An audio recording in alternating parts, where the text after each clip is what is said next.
Well, I had the great good fortune to grow up in Orange County, California, and I have never lived out of earshot of the Disneyland fireworks. So I kind of felt it was my backyard. Not that I got to go all the time, but it was there. It was part of my world. It was really a very big thing. And I had, of course, in the days before home video or Disney Plus, I had my golden books and my records, very important, and I would endlessly lie there on the floor listening to my Disney records, and I would draw the images that I saw on the record album covers, because the films came along only about maybe 7 years, taking turns in the theaters, so you didn't get to see them all the time.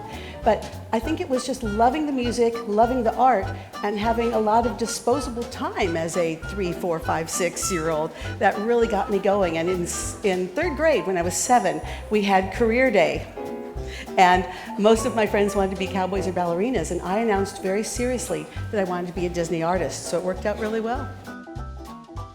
I'm so lucky to have started when I did, because so many of Walt's folks were either still working or only recently retired. So I got to speak with them, talk with them.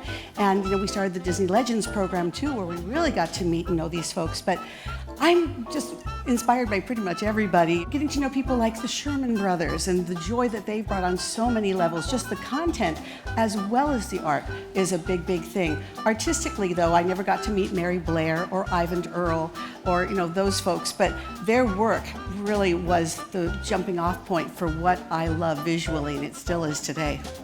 I wrote to Willie Reitherman, the director of animated features, after Walt stepped back from production, and it was great fun to get that letter from him, but the exact same advice: draw everything, draw often, and also don't hold yourself back to one style or genre. I mean, yes, I do want to work with animated ducks, but you need to know how to draw real things in order to play with them. You need to know what a real tree looks like in order to make one that's believably going to burst into song at any moment. So you have to study all types of artwork so that you can merge them together into new creative creations. And that really is, I think, the best advice ever, because you have to also work in the art field with people who have different discipline interests than yours. So if you understand where they're coming from, you can together merge your abilities much more easily.